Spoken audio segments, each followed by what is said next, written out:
त्यांचे संस्कार कशा प्रकारचे आहेत. श्रोतेहो, हे काम फार महत्वाचं आहे.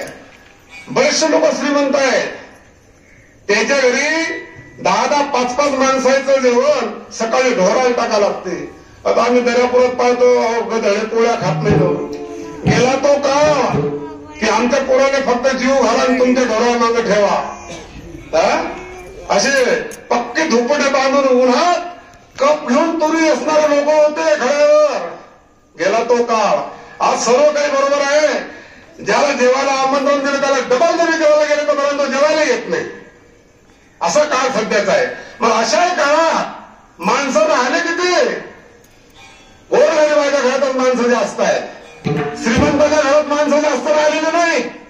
एक पोरग कन्याकुमारीला, एक पोरग काशीला, एखादं नाशिकला, दोघं डांगरा डोंगर घरी आहे. त्यातही बुडी राहते माळीवर, बुडा राहते खाली. खालून पाहायला असं बरं आहे का?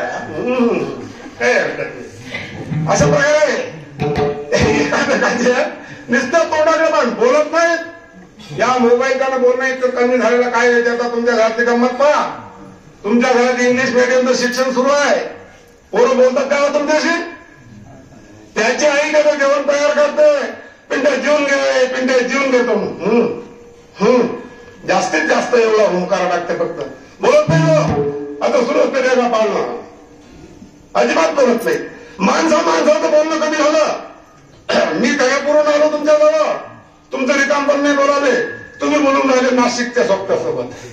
जवळ हा ही माणूस पाहिजे, त्याची तुम्हाला किंमत राहिलेली नाही. या मोबाईल मुळे झोप येईल माणसाची. लेकरांची गंमत पहा काय चालली. मोबाईलच चालला तिकडे तिकडे. बाईची गंमत नाही पहा. स्वयंपाक करायला लागलाय की काय त्याच्या. आणि त्यातल्या का पुन्हा आजच्या सुनाची आजच्या बायाची गंमत मोठी निघाली.